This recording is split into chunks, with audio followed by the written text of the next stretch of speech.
In today's video, I'm going to show you exactly how to use CapCut Text-to-Speech, or CapCut TTS, step by step.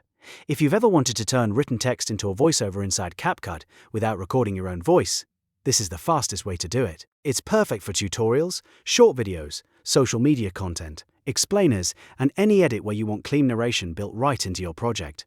And before we jump in, if this tutorial helps you out, make sure to hit the like button and subscribe for more easy CapCut tutorials just like this. Alright, let's get into it. First, open your project in CapCut. If you already have your video clips on the timeline, that's perfect. You can use CapCut TTS on a brand new project or inside an existing edit, so just load up the project you want to work on. Once your project is open, look at the top toolbar and click on Text. This is where CapCut keeps all of the text tools, including adding text and generating voice from text. After that, click Add Text. A text box will appear, and this is where you should type exactly what you want the voice to say. Now type out your script, sentence by sentence or line by line, depending on how you want the narration to sound. If you want a natural delivery, it helps to keep the wording clear and simple. You can always make your text more conversational, so the AI voice sounds smoother and easier to follow. Once your text is entered, make sure it's placed properly on the timeline so CapCut knows which text layer you want to convert. Next, click on the text box in the timeline to select it. This part is important because CapCut needs to know which text layer you want to turn into speech. If you have more than one text layer, double-check that you've selected the right one before moving on.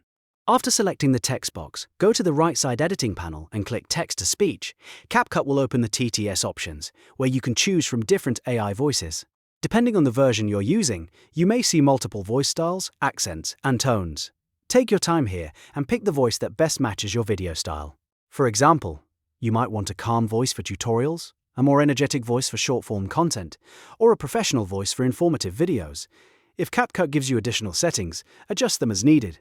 Some versions let you change speed, tone, or other voice characteristics. These settings can help you fine-tune the final result so the narration sounds closer to what you want.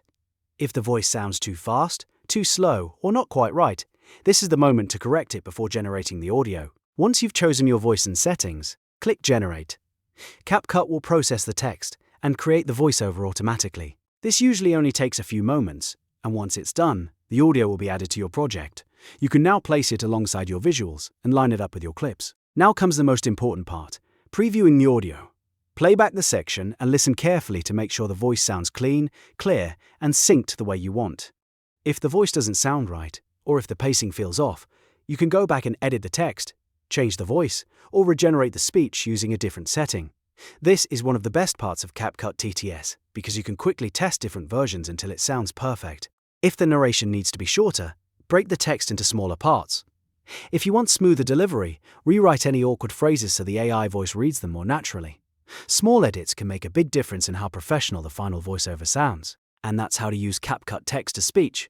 You just open your project, add text, select the text layer, choose Text-to-Speech, pick an AI voice, generate the audio, and then preview and refine it until it sounds right. It's a simple process, but it can save you a lot of time and make your edits look much more polished. If this video helped you, don't forget to like, subscribe, and turn on notifications for more CapCut tips and tutorials. Thanks for watching, and I'll see you in the next one.